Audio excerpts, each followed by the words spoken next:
Get ready for the dictation. Start. Dear fellow citizens, Namaskar. Greetings to all of you on the eve of the 72nd Republic Day of the world's largest and most vibrant democracy.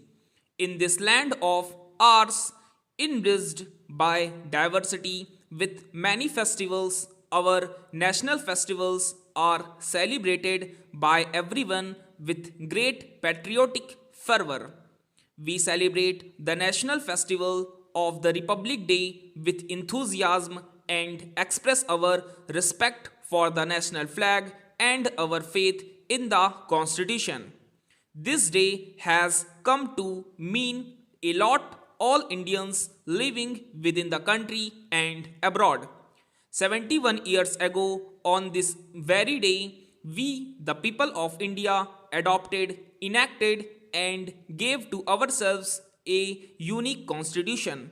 For all of us, then, this is the day to also pause and ponder over the core values that the constitution propounds.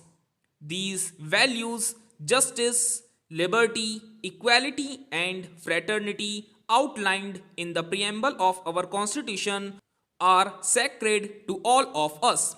Its abiding adherence is meant not only for those who are mandated to govern but for the people at large.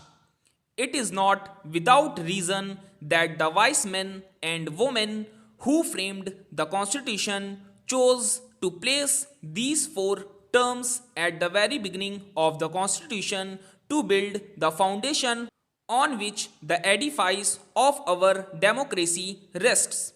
In fact, these were the values that guided our freedom struggle.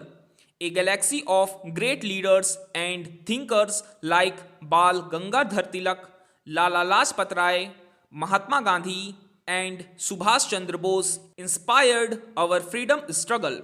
They had diverse dreams of a magnificent future of the motherland, but common to their aspirations were these values: justice, liberty, equality, and fraternity. I would like that we go further back into history and inquire why precisely these values guided our nation builders. And the answer is obvious. This land and its inhabitants have cherished these ideals from the time immemorial.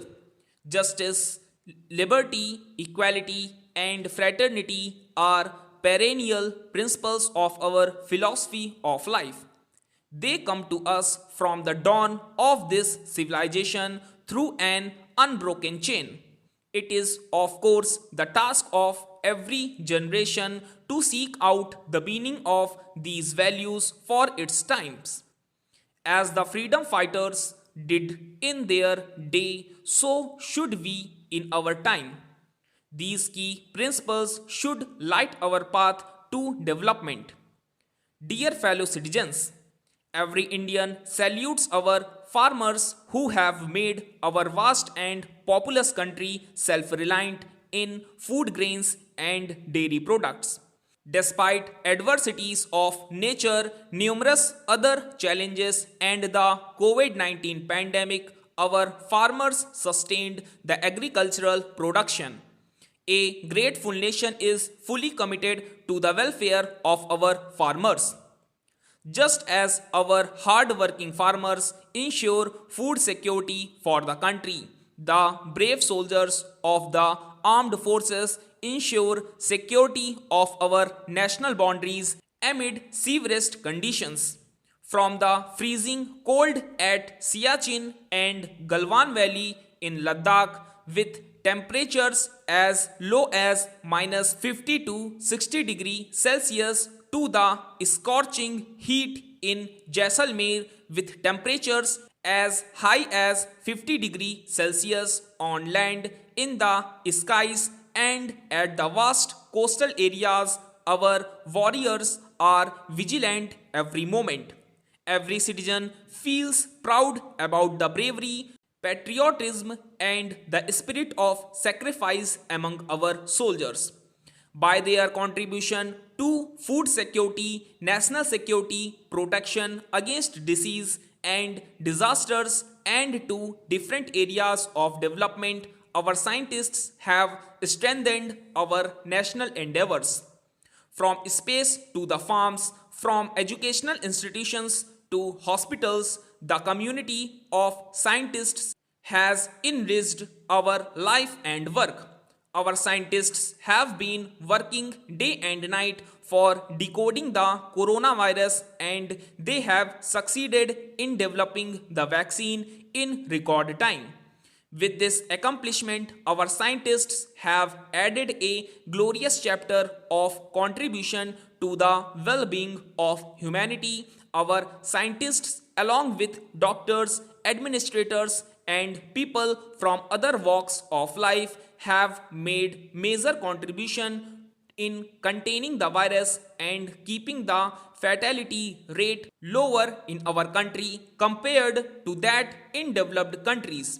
Thus, all our farmers, soldiers, and scientists deserve special appreciation, and a grateful nation greets them on this auspicious occasion of the Republic Day. Dear fellow citizens, as we are set to celebrate the anniversary of our Republic, I am thinking of our brothers and sisters abroad. Our diaspora is our pride.